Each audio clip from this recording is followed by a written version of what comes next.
Hello bachcho, let's read the question. The question says that given electric potential phi is equals to x square plus y square plus z square, the modulus of electric field at x, y, z is, and the options are 2x plus y plus z, 2 under root x square plus y square plus z square, 2x plus y plus z and x, y, z. तो देखो बच्चों, सबसे पहले की concept है हमारे पास that is potential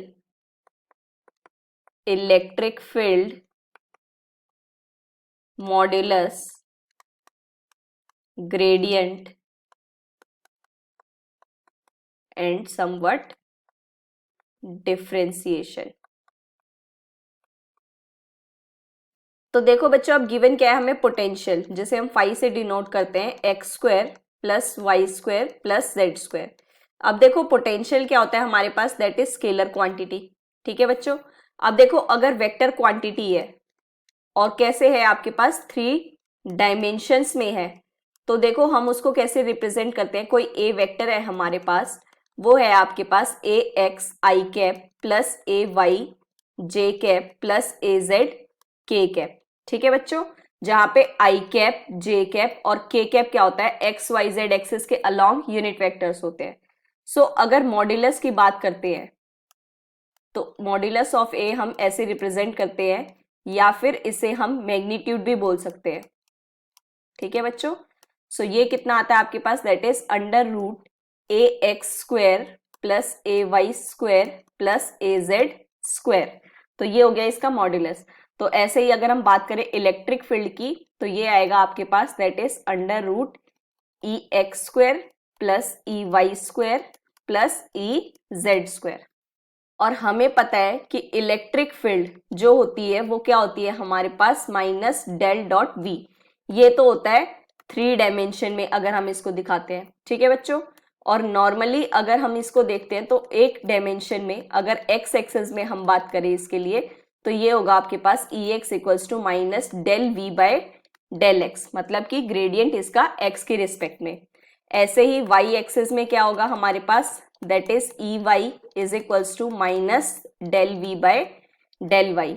और ऐसे ही जेड एक्सिस में बात करें सो ई जेड कितना होगा, that is minus del V by del z. ठीक है बच्चों. सो अब देखो ई एक्स कितना होगा हमारे पास, that is minus del by del x.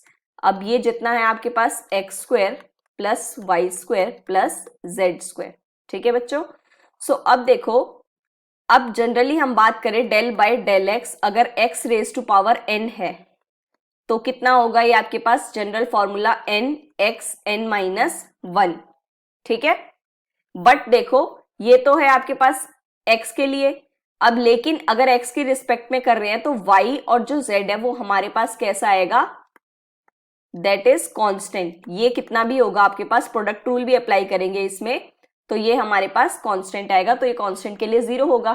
ठीक है, क्योंकि इसको हम ट्रीट करते हैं x रेज टू पावर 0. ठीक है बच्चों. सिमिलरली y के लिए जो होगा वो सिर्फ y वाला आएगा आपके पास, that is N Y N minus 1. ठीक है बच्चों. सो ऐसे आपके पास ई एक्स कितना आ जाएगा, दैट इज माइनस 2x. ठीक है. और ई वाई कितना होगा, जैसे कि minus del by del Y करोगे, again X square plus Y square plus Z square के लिए, तो ये आ जाएगा माइनस 2y. और ऐसे ही हम ई जेड देखेंगे. सो ये कितना होगा, that is minus del by del z x square plus Y square plus Z square. तो ये भी कितना आ जाएगा, माइनस 2z. ठीक है. तो अब टोटल इलेक्ट्रिक फील्ड वेक्टर जो हम दिखाएंगे वो कितना होगा, माइनस 2x आई कैप माइनस 2y जे कैप माइनस 2z के कैप. ठीक है. अब ये तो हो गया आपके पास वेक्टर फॉर्म में. अब बात करें अगर मॉड्यूलस की, सो ये ई मॉड्यूलस या फिर मैग्नीट्यूड, ये कितना होगा, under root minus 2x whole square plus minus 2y whole square plus minus 2z whole square. ठीक है बच्चों. सो देखो ये कितना बनेगा, that is 4x square plus 4y square plus 4z square.